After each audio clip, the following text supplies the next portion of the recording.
Hi, in this video we will talk about validation. We all have different personality and different ways that we were being brought up. Some people have a very difficult childhood, like they are going through or they have gone through a lot of trauma. They have been bullied at school. Some people, parents were comparing them with other kids. Some parents were never happy with whatever grades their child got. When a child goes through non-validating environment, then he or she is prone to have mood problems or sensitivity to rejection. Every person innate personality also have to do how sensitive we are, or we also perceive things differently. You will come across two siblings growing up in the same family, but they have different coping mechanism and different capacity of managing a stressful situation. So we all have our own personality, and we all have to go through different situation, environment in our life. So our personalities are part of how we were born, and then our environment also have to do how we learn coping skills and how we manage our emotions. So usually it's a combination of nature and nurture.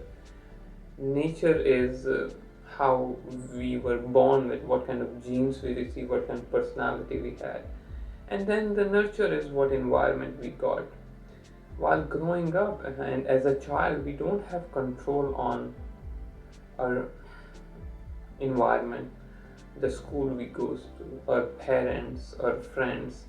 So we all have different way of coping with different things, and it also has to do with our genes also and with our personality. People who have been invalidated while growing up can have problems in interpersonal relationships.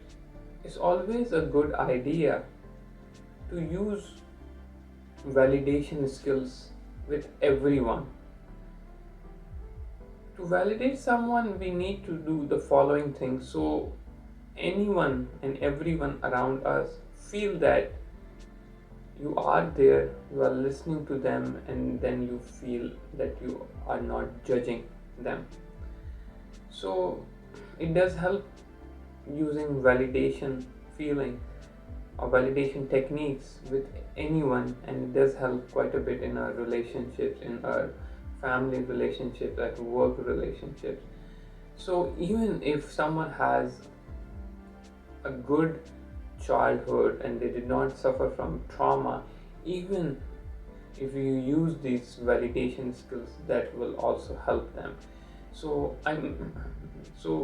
again, I would like to say that yeah, people who have a lot of trauma, they had gone through a lot of abuse while growing up, then they are more sensitive. So you definitely need to use these validation techniques when you talk to them.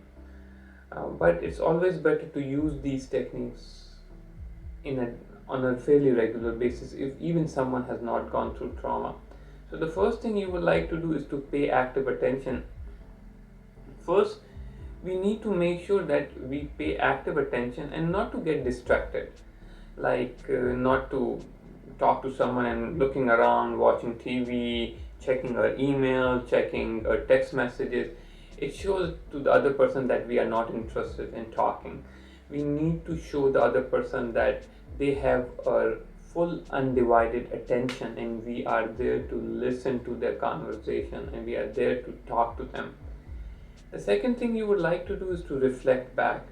While you are listening actively to the other person, you can also tell the other person what you think, how the other person is feeling right now. For example, if someone is upset with the person they met in the grocery store, then you can say that you seem upset with the other person. So what you are doing, you are just reflecting back how the other person is feeling right now.